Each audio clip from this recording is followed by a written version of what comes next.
I knew that Siberia was big, but after flying over it for 4 hours, I realized just how big.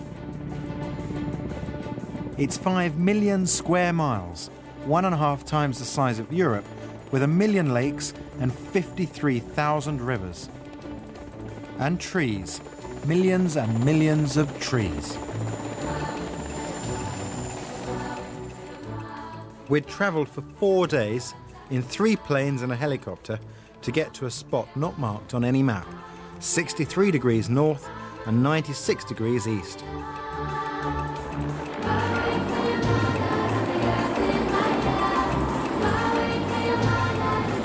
Well, that's it then. I'm in the middle of Siberia for the next 12 days, and I'm really looking forward to it.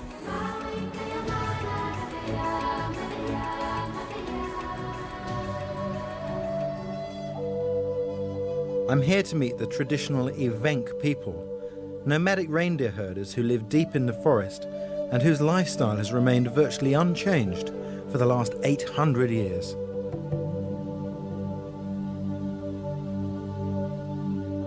They live in family groups or brigades, and I'll be spending the next 12 days with the Brigade Gaiulski in their traditional chums or teepees.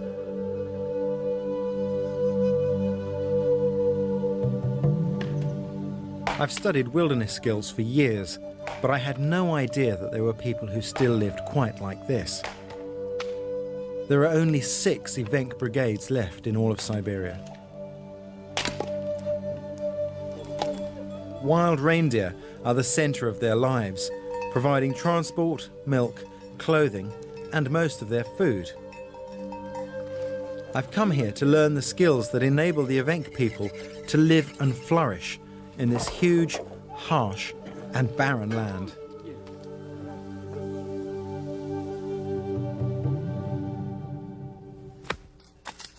If you want to keep your reindeer in a forest this size, you need fences. These fences are very, very simple, and they go up incredibly quickly. In fact, I don't think I've ever seen a fence made so fast. I'm having trouble keeping up with them.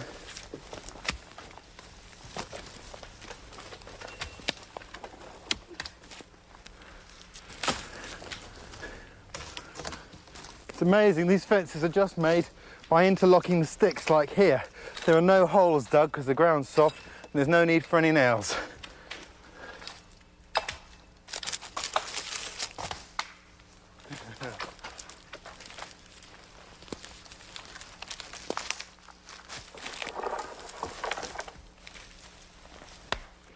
The guys tell me they can make about 500 meters of fencing in one day, but in the last 20 minutes, they've made about 100 meters. So somehow, I don't think their tape measures are accurate. Sasha is head of the brigade. He was born in the forest, went away to school, and despite the comforts of the modern world, chose to live back here with his family. He makes handling reindeer look incredibly simple.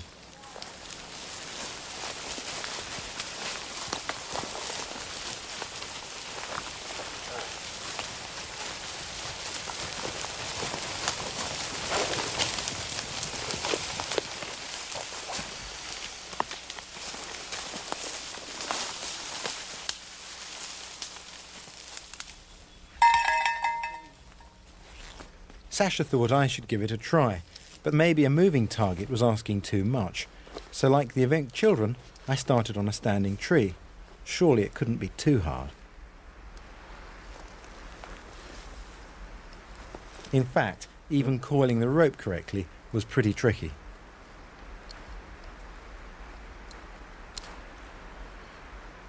Then we get that tree. Yeah? It's difficult. I almost killed the sound man. It's difficult. Show me how it's done, Sasha.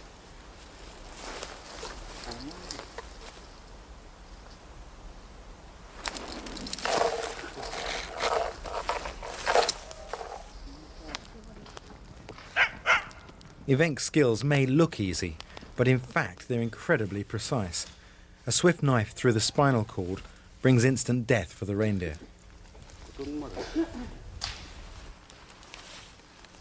The reindeer are communal property, and the meat gets shared throughout the brigade. So unlike us, the Evenk know exactly where their food comes from and how they affect the natural balance of their forest. The carcass is skinned with great care because every part of it has a use.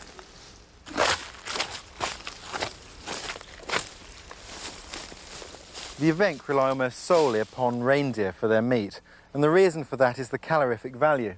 This leg of meat, for example, will keep one person alive for 4 days. But if you were to try and live on plants, like this edible lichen, you'd have a bit of a problem. There's 6 kilograms here, and that's just 1 day's worth of food, and it would be a bit of a mouthful.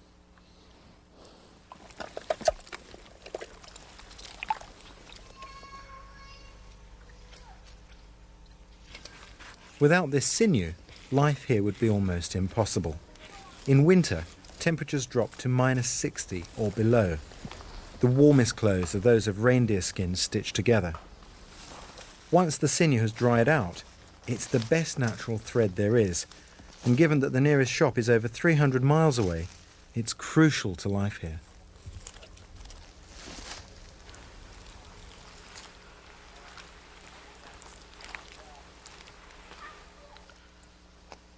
If you're wondering what they use these entrails for, we had soup for lunch.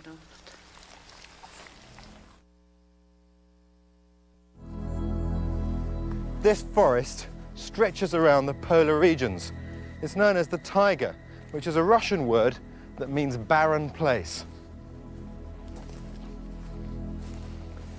Now, at first glance, it may not seem barren, but this land can be incredibly harsh.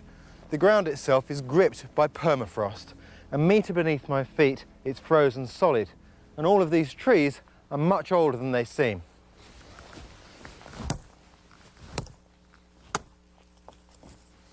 If you look at the annual growth rings, you can see they're very tight together. And that's because the trees here only grow for about 100 days each year. Even the harshest place offers some advantages. Here you can find birch bark and this lichen, Alectoria. Now, both of these are really good for firelighting.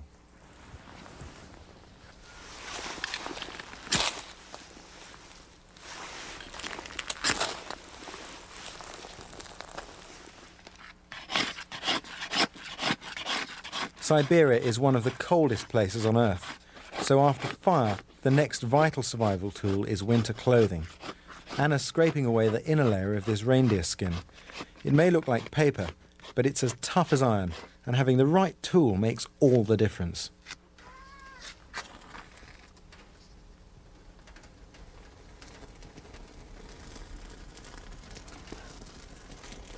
Once this skin has been smoked to stop it rotting, it'll be used as part of the boots Anna's offered to make me while I'm here. One of the secrets to living in the wilderness is a direct approach to solving problems, like the simple techniques used to prop this table. This tripod tied up with roots to suspend the cooking pot, and this simple gadget for keeping the drinking water out of the reach of the camp dogs.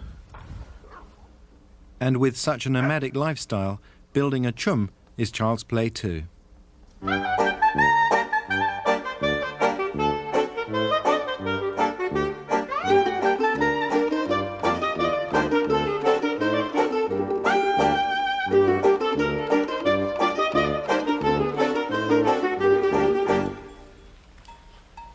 The Evenk are nomadic, basically because their reindeer eat everything in sight.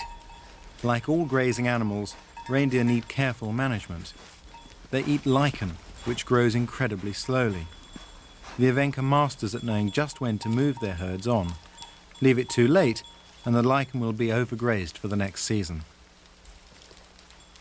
One of the facts of life for any nomad is the need to be virtually self-sufficient, able to make everything you need from the forest itself.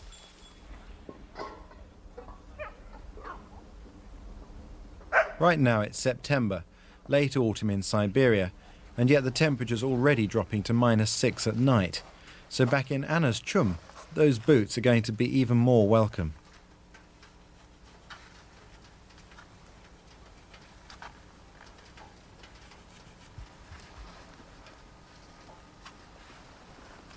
This is the most amazing shoe fitting I've ever had.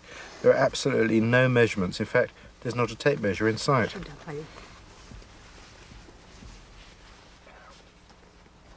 Like Arkady and his basket, Anna has no pattern to work from, and this is a more complicated design.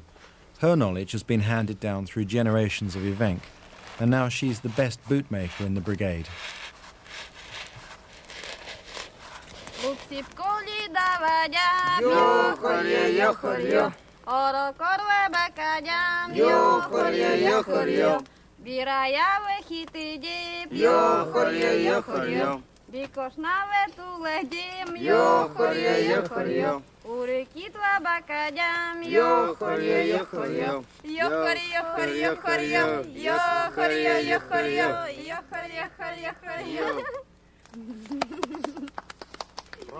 Еще раз. Ой, ручку.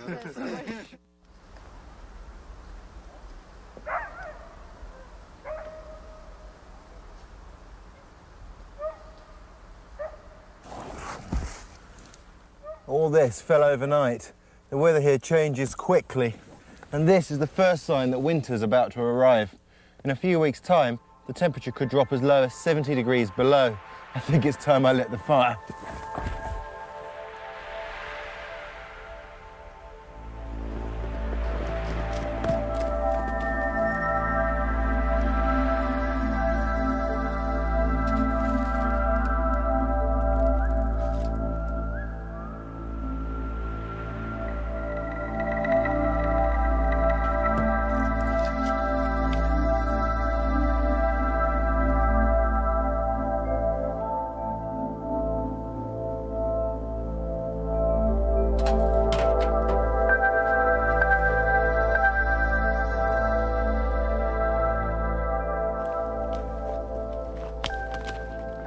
Of course, I'd no sooner got the fire going than Vadim and Vitali turned up to take me fishing. Apparently, a couple of centimetres of snow was nothing to worry about. This would melt in a couple of days, and anyway, according to Vitali, they only notice it when they can measure it in metres. Mind you, he is a fisherman.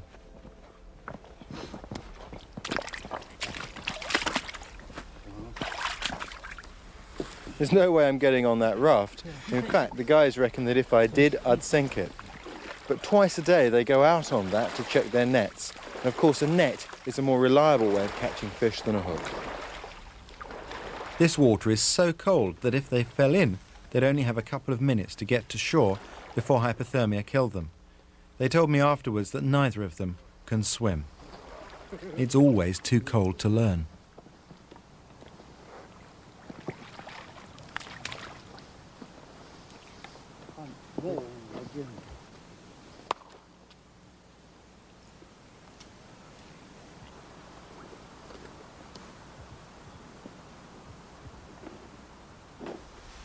Looks like they've got a really good catch. The fish are a valuable supplement to the brigade's diet and do make a change from reindeer.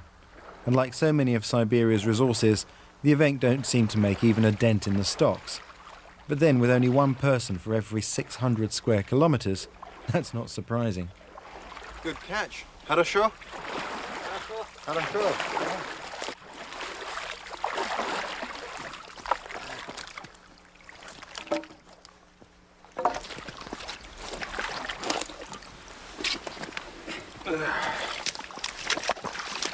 Let's have a look. Wow, it's incredible. Look, this bag is absolutely stuffed full of pike. Food in there for the family and their dogs for the next few days to come, I'd reckon. Brilliant.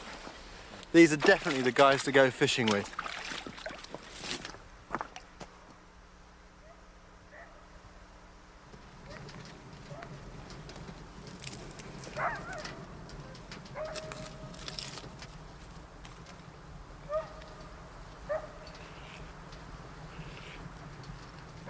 This is where the sinew comes in. It's rolled to make a perfect even thread.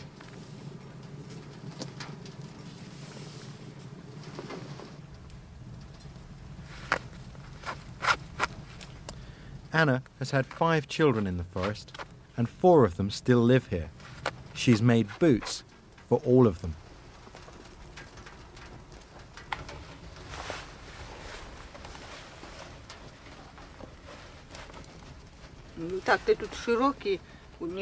They look big, but I'll make you some thick socks to go underneath, and they'll be fine.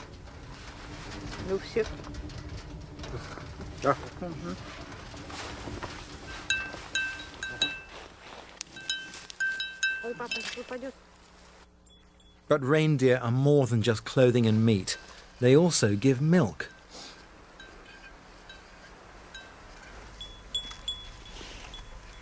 The Evenk have tamed these reindeer. I was supposed to be having a go at milking this one, but it seems to have gone on a sit-down strike. Still, it's making the perfect playmate for young Volusia.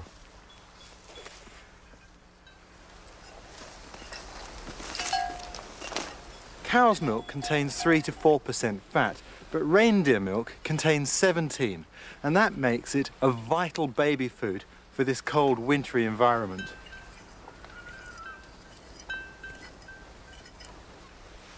Wow. Not as much as you'd get out of a cow, but milk nonetheless. I wonder what it tastes like. God, it's really rich and creamy. That'd be wonderful in coffee. I'm sure.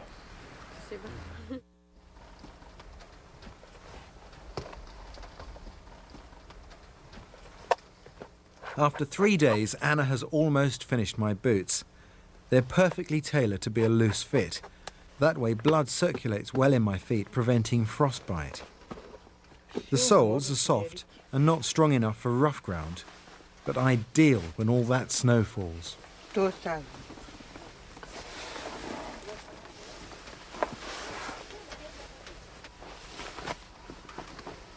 There we go, they're finished.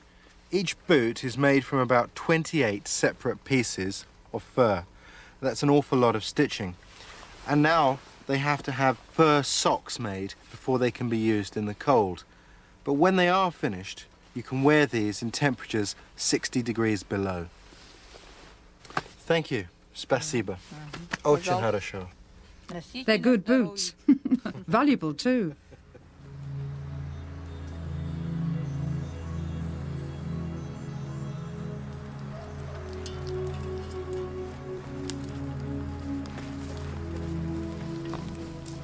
Since they move camp about once a month, the Evenk are masters of packing everything.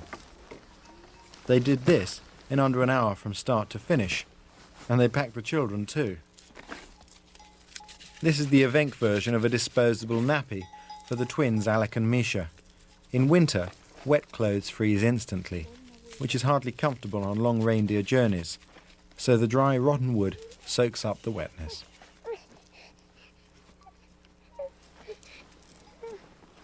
When they were children, Sergei and Valya used to travel in these very cradles, just as their twins do today.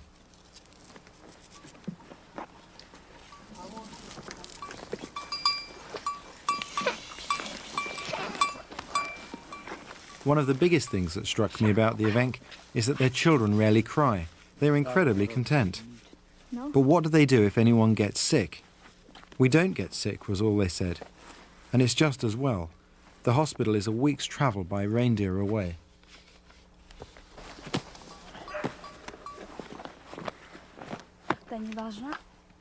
Misha is totally immobile in his cradle. That hoop over his face acts as a kind of roll bar in case he falls off the reindeer.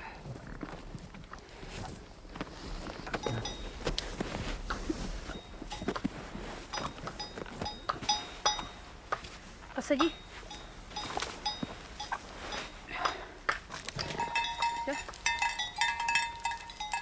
There are no roads here, only tracks that Evenk families have ridden for generations. They have no idea of distance, but they love to travel. In fact, there's an Evenk saying that the best thing in life is leaving for the next place.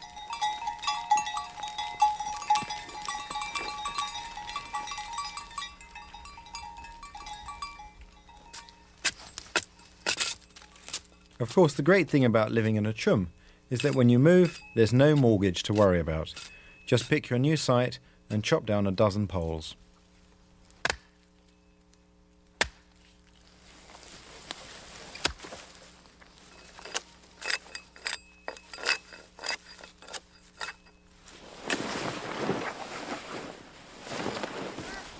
These are the only 3 poles to be tied together. They form a tripod, and all the others just get lent on top.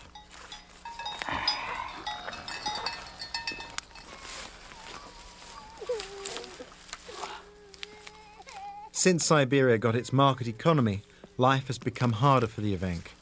Under the communist regime, helicopters flew in every week, and the Evenk could send furs and pelts to the local town to sell, buying tools and summer clothes with the money they made.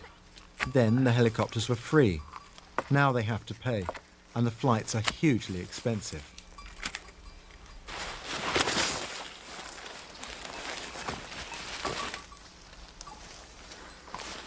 But they love their life and their forest. The children have to be rounded up like reindeer, even lassoed in some cases to be sent off to the state boarding school. And like his father and uncles before him, young Slava here will almost certainly return from his schooling to the taiga to live and work. And because they still have the knowledge of how to live in the forest, no matter what happens in the rest of Russia, their way of life can survive.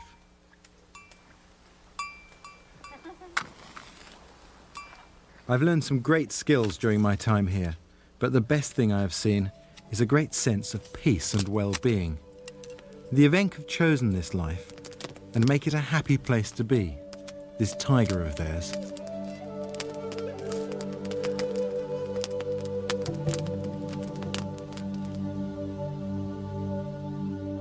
When I arrived here 12 days ago, I thought it was incredible that anybody could live in all that wilderness. And yet, what the Evenk have shown me is not only can you live here, but you can actually enjoy your life in the forest.